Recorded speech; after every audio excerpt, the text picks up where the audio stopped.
Bienvenue sur Al24 News pour votre édition africaine. Voici vos titres. Libye, la crise générale paralyse le calendrier politique électoral, une situation qui pousse l'envoyé spécial à se déplacer dans la région et à inviter tous les partenaires à redoubler d'efforts pour l'ouverture du dialogue entre toutes les parties libyennes.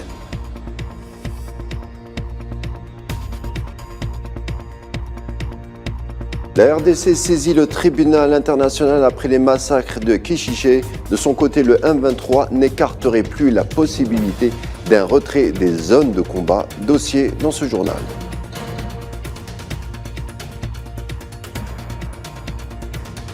La sécheresse au Kenya et ses victimes, c'est tout un parc animalier qui est décimé à cause de l'épuisement des puits d'eau.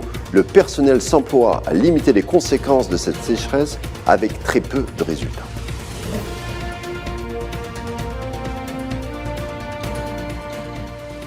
Les jours passent et l'équation de la situation libyenne se complexifie, que cela soit sur le terrain et dans les hémicycles. Dernier exemple en date, l'annonce de la suspension du dialogue entre le président du Haut Conseil d'État Khaled El-Meshri avec le Parlement de Tobrouk. De son côté, l'envoyé spécial de l'ONU Abdoulaye Bathily s'est entretenu avec le chef de la diplomatie tunisienne Othman Djelandi. Point de la situation libyenne, Mohamed Wali Ben Chaban.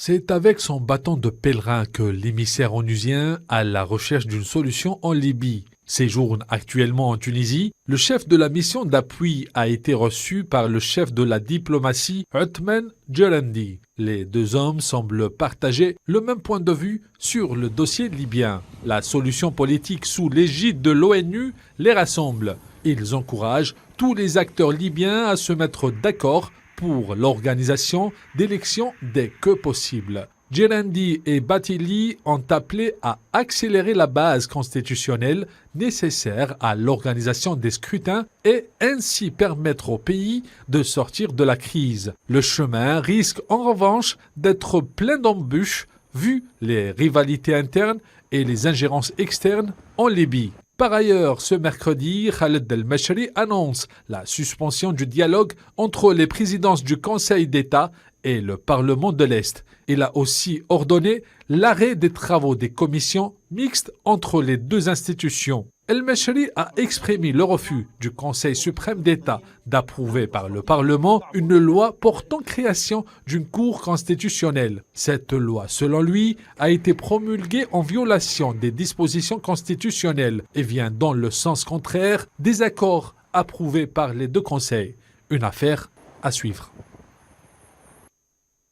Libye toujours avec encore le volet diplomatique. On apprend que le président de la République, Abdelmadjid Tebboune, s'est entretenu avec son homologue du Congo-Brazzaville, Denis Sassou Nguesso. En plus des relations bilatérales et de coopération, le sujet libyen a été évoqué.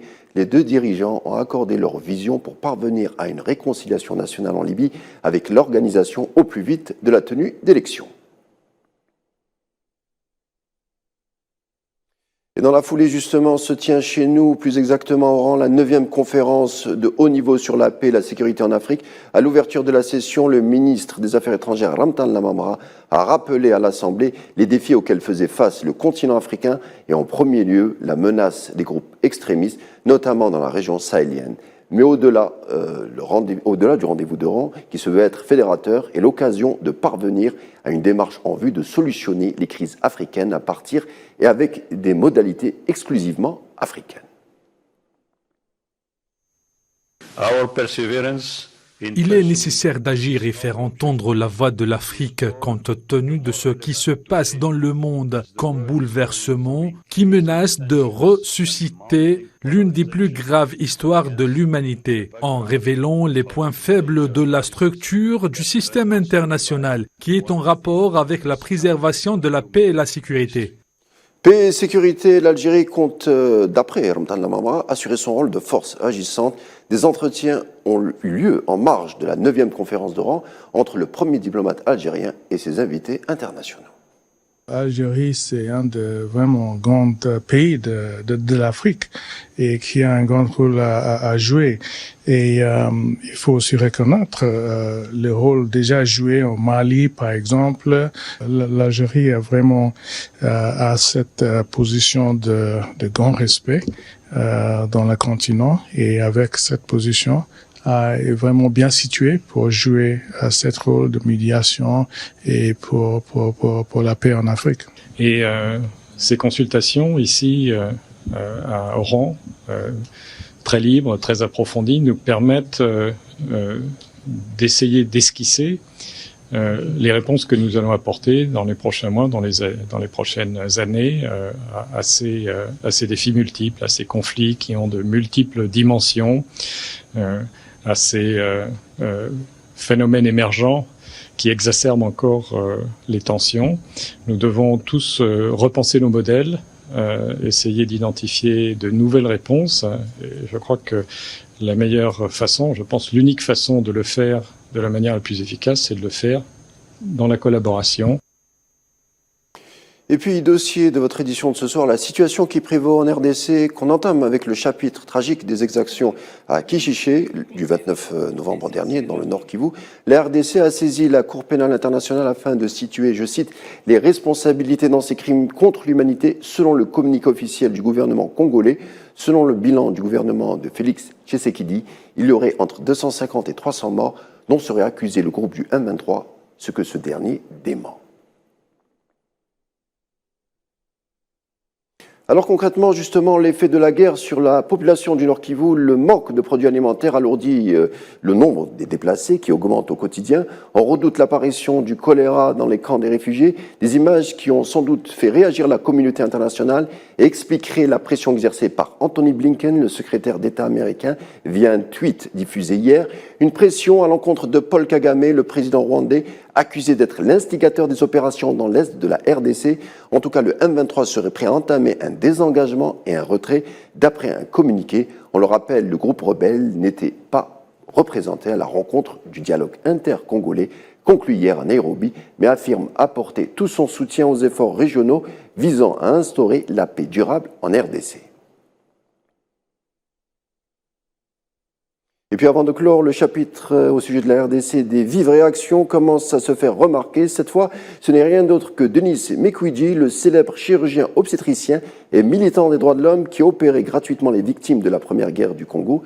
C'était en 1996, qui a valu à l'homme qui répare les femmes, c'était son surnom, et ensuite qui lui a valu le prix Nobel de la paix en 2018. Le chirurgien congolais alerte sur le soutien du Rwanda au groupe armé du M23 dans l'Est du pays et demande la mobilisation de la communauté internationale. Denis Mukwege alerte sur la crise humanitaire du Nord Kivu et critique le soutien du Rwanda au groupe armé du M23 dans l'Est de son pays et demande la mobilisation générale. Et puis on va parler du Kenya avec les sols secs dus à la sécheresse, le pays qui connaît 5 ans consécutifs sans pluie et qui décime une faune entière comme dans le parc d'Amboseli au sud du Kenya. Les faibles précipitations enregistrées par le ministère du Tourisme depuis fin 2020 ont causé la mort de 200 éléphants entre février et octobre. Tous les puits du parc d'Amboseli sont asséchés et les pâturages se transforment de plus en plus en poussière. Et puis un mot de cinéma pour conclure avec le Festival du film engagé d'Alger, festival où le cinéma, histoire et cause militante se mêlent. Dans cette perspective, la projection du film canadien Willy, sur fond de mouvement des droits civiques aux États-Unis, nous raconte l'histoire poignante de la figure du premier Afro-Américain star de la Ligue de hockey sur glace nord-américaine.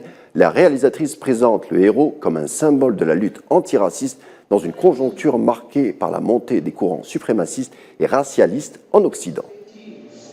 Disons que depuis l'élection de Donald Trump, on ne va pas se le cacher, les gens sont de plus en plus à l'aise à faire des commentaires. Il y a une montée du racisme claire. Je pense que les histoires de sport en général, c'est des histoires à travers lesquelles les gens se reconnaissent. Le mouvement des droits civiques américains, c'est quelque chose qui perdure aujourd'hui encore. Ça s'est pas terminé dans les années 60. C'est un combat perpétuel. Puis quand on dit Black Lives Matter, ça veut dire plus que Black Lives Matter, ça veut dire qu'on est tous humains, on est tous égaux, on devrait se battre pour nos droits collectifs. Voilà, c'est avec ces mots d'espoir qu'on conclura notre édition de ce soir. Merci de l'avoir suivi, en vous souhaitant une agréable soirée et vous dit à demain.